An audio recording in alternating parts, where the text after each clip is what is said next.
Hello po sa inyong lahat mga ka-crypto. Ako po si Pinoy Crypto Trader at sa video na ito ay atin pong pag-uusapan ang aking technical analysis dito kay Pepe ngayon pong March 27 taong 2024. At ayan, ang atin pong nakikita rito ay ang daily chart time frame ni Pepe. At ayan po ang aking mga price projection sa magiging galaw ni Pepe sa mga susunod na araw. Kung mababasag po niya ang resistance line natin dito sa 846 ay magpapatuloy po siya sa kanyang pag-akyat at ang price target po natin dito ay ang 40 digits 1086 kung saan po ay ang kanyang nakamit na panibagong all-time high nitong mga nakalipas na araw. Ngayon kung pag mabibigo po siyang basagin ang resistance line natin dito sa 846 ay dalawa po ang pwedeng maging galaw nito. Siya po ay babagsak at babanggay niya ang support line natin dito sa 587 or ito po ay magpapatuloy sa pagko-consolidate dito sa ilalim po ng resistance line natin na 846. At ayan, bago po tayo magpatuloy ay nais ko lamang po munang bigyang linaw ang aking disclaimer kung saan ang nilalaman po ng video na ito ay hindi po ito isang financial advice. For education and information purposes lamang po ang layunin nito. Maliban po dito ay nais ko na rin pong magbigay babala na wala pong kahit anumang group chat ang Pinoy Crypto Trader. At ayan, bago po natin ipagpatuloy ang pagti-technical analysis dito kay Pepe ay check po muna natin yung kanilang latest tweet dito sa kanilang official X account. Ayan po siya. Dapat ay 646k po yung bilang ng kanilang mga followers. Dahil kung pag napunta po tayo sa X account na katulad nito pero yung bilang ng kanilang mga followers ay mas mababa ay ayan, iwasan po natin yan. Dahil malamang ay gagagawan po yan ng mga scammers. Kaya yan, ito po yung kanilang nakapin na tweet noong pang nakalipas na taong 2023. At yung hinahanap po natin ay yung bago. Ayan, March 25. Ito pa rin yung March 21. Kaya ibig sabihin na ito po yung kanilang pinakabagong tweet. March 25. Good morning. Be your own biggest fan. Ayan.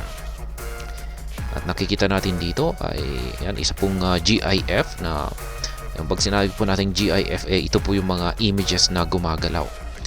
Yan, nakikita natin na yan, pinapagalaw ni yan, nakikita natin ang maskulado na si Pepe. Yan. At na mapapansin natin dito na pinapagalaw niya yung kanyang chest muscles. Yan, iilan lamang daw pong nakakagawa niyan. Yung kaya nilang pagalawin yung kanilang chest muscles na tulad niyan.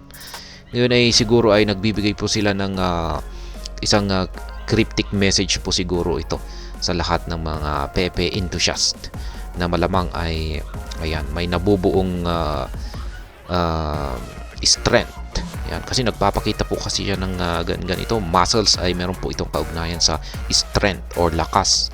Kaya malamang ay may nabubuong puwersa itong si Pepe. Kaya ganyan po siguro ang ibig sabihin ng cryptic image na ito na pinost ni Pepe. Kaya yan lamang po yung kanilang latest na tweet rito sa kanilang X account. At balikan na po natin ang pagti-technical analysis dito. Silipin po muna natin ang kanyang weekly chart time frame. Ayan naman po siya.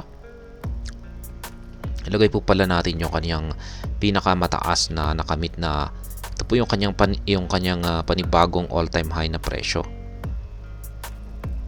Ayan. Nakamit po niya ito noong March 11 na kanyang weekly candlestick. Ayan, lagyan po natin yung kanyang pinakamataas na presyo. Yan po ay nasa 1089 dito. Ayan, 1087 dito sa ating weekly chart time frame. Kaya base naman po dito sa ating indicator dito sa ating weekly chart time frame ay mukhang dito na po siya magkakaroon ng recovery. Yan, parang magkakaroon siya ng recovery dito. Parang may nabuo tayo rito na isang minor support line dito. Ayan, lagay po natin dito. Ayan, gawin po nating dash line yan. Palitan natin ng kulay.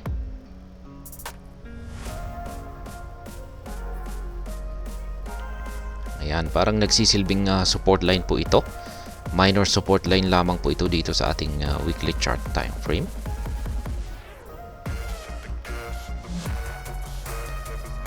Ayan, kasi mukhang yan, nakakadalawa na po siyang pagtatangka na bumagsak sa ilalim ng support line natin na ito. Pero mukhang bigo po siya. Yan, mukhang mabibigo po siya at yan nga kung pag ito na nga ay tatalbog. Ayan, kasi nakita natin dito yung previous weekly candlestick natin ay maliit po yung kanyang katawan. Nagpaapakita po yan ng trend reversal. Signal po yan ng trend reversal. Yan, lalong-lalo na at mas mahaba yung kanyang karayom. Ibig pong sabihin yan ay nahihirapan na po siyang bumagsak sa ilalim ng presyo na ito. Kaya mukhang dito na po siya makaka-recover at aakyatin po niyang muli ang resistance line natin dito sa 1087. Ngayon ay balikan na po natin ang pagte-technical analysis dito sa ating daily chart time frame, kung saan ay yan po ulit yung aking analysis dito. Ngayon kung pag mababasag po niya ang resistance line natin dito sa 846, yan, pag mababasag po niya ito ay aakyatin po niya ang sunod nating price target dito po sa itaas. Yan. Doble po ito.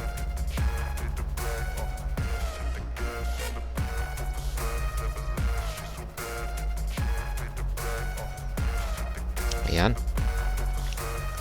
Ito po yung ating price target kung sakaling nabasik ni Pepe ang kanyang resistance line dito sa 846. Ngayon kung pag ito naman po ay bigong kapag nabigo naman po siya, napasagin ito. Ayan, kapag hindi po niya nagawang basagin ito, ay dalawa po ang pwedeng mangyari rito kay Pepe. Pwede po siyang mag-consolidate lamang dito sa ilalim ng resistance line natin na ito. Yan, or pwede po siyang bumagsak dito. Yan, lagay lamang po natin na visible ito sa weekly. Yan, pwede po siyang bumagsak hanggang dito sa support line natin dito na 587. Yan, pero maganda po yan para makabili po tayo sa presyong ito at saka dito rin sana, pero mukhang malabo pag aabot siya dito sa 440. Ayan. Dito po sa ating Hall Street Indicator ay mapapansin natin na lumiliit po yung kanyang katawan. Yan, mukhang magbibigay po siya ng signal na bearish sa mga susunod na araw. Kaya yan po yung aking naging basihan kung bakit ko nasabi na maaari itong bumagsak sa mga susunod na araw. Pero yung ating QQE mode indicator naman ay nagpapakita po ito ng yan, nabubuong bullish momentum. Kaya nagkokontrahan po sila. Kaya dahil dyan, ay yan na rin po yung aking naging basihan na posible itong magsa-sideways or magko-consolidate. Kaya yan, parang may magaganap na isang matinding labanan ang mga bulls at saka bears. Kaya kapag ganyan po yung nangyayari, kapag may matinding labanan or bakbakan ang mga bulls at saka bears, ay nauuwi po ang market price sa pagko-consolidate or pagsa-sideways. Yan, hanggang sa may manalo sa kanila. At siyempre yung mananalo ay yun ang magti-take over sa pag-control sa market price. At ayan, hanggang dito na lamang po tayo sa video na ito. Sana po ay inyong nagustuhan ang aking paliwanag sa video na ito. Kung inyo po itong nagustuhan, pakiclick lamang po ang like button nito. Para naman po sa mga bago lamang dito, kayo po ay aking inaanyayahan para mag-subscribe. Pakiclick na rin po ang bell icon nito dahil ito po ang siya magsisilbing notification nito sa mga bago kong videos na akin pong ina-upload sa aking YouTube channel na ito. Marami pong salamat sa panonood, ingat po tayo lagi at God bless po sa ating lahat.